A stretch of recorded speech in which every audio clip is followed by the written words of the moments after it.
ओम सच्चिदानंद रूपाय विश्वोत्पत्त्यादि Hathaway तापत्राय विनाशाय श्री कृष्णाय वयं नमः।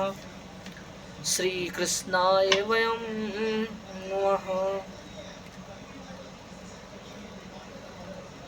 तो माता पार्वती और भगवान भोलेनाथ जब अमर यात्रा में निकले अमरनाथ, तो माता जो थी तो उनके मन में मनो शंका थी कि सब कुछ छोड़ रहे हैं, गंगा जो थी मैया को उनको छोड़े, चंदन छोड़े, उधर नंदी बाबा हैं उनको भी। तो बड़ा आश्चर्य में थी, बड़ा कह तो नहीं पाती थी, लेकिन अंदर बड़ा उनको वो था कि क्या करेंगे, उनको समझ में नहीं आ रहा था कि क्या होगा। तो जब वहाँ पहुँचे, पहुँचने के बाद जो भगवान जी का डमरू था, बस जितने भी वहाँ चींटियाँ हैं, कबूतर हैं, जितने भी जीव जंतु थे सब वहाँ से हट गए। तो तभी माता जी जो उसमें आश्चर्य में थी, बैठ गई। तो फिर भगवान ने बोले कि बड़ा आश्चर्य में है और क्या हुआ, तो वे बताएं कि ऐसा ऐसा है, आपने सब कुछ छोड़ा, क्या मुझे भी आप छोड़ेंगे? भोलेनाथ बोले कि नहीं, ऐसा कभी नहीं, आप ही के लिए तो हम यहाँ आए हैं, आपको अमर करने आए हैं। आप ही ने तो हमसे कहा था कि आप अजर और अमर हैं, हमको भी अमर मतलब जन्म नहीं लेना है। तो तब उनको जाके तो वही फिर सुनाने लगे पूरा भागवत का, पूरा भगवान जी सुनाने लगे उनको, माता जी को।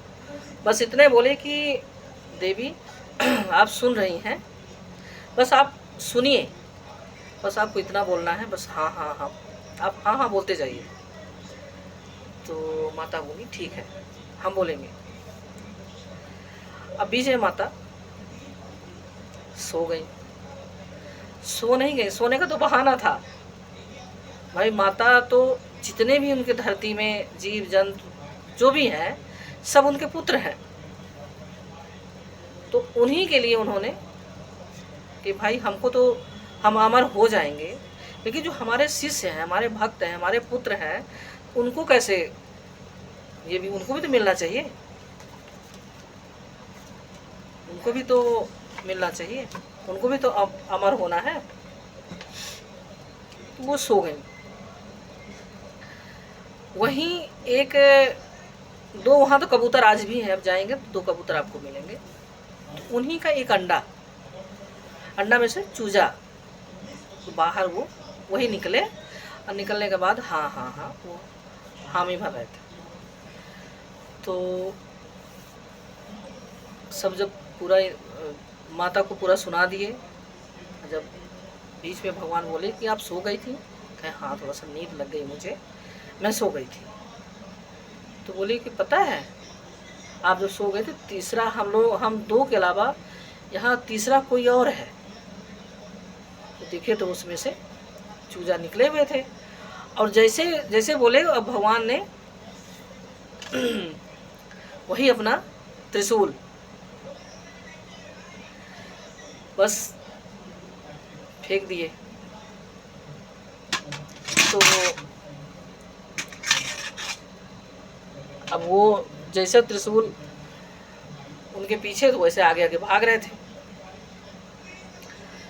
अब उधर माता जो वाटिका थी तो तुलसी जी को जल दे रही थी, है ना, तो जल दे रही थी। और जब देखे कि भगवान का त्रिशूल इधर आ रहा है और उसके आगे एक चूजा, तो बस वही जल देते हुए बोलते कि हाँ, ऐसे ऐसे उनको, तो वही जो चूजा आके उनके पेट में, मुंह में, तो वही फिर सुखदेव बने, भगवान सुखदेव, और 16 साल तक अपनी माता के गर्भ में रहे और निकल ही नहीं रहे थे। इस तरह वेद व्यास जी को पुत्र की वो हुई। फिर कृष्ण भगवान ने उनको समझाया और समझाने के बाद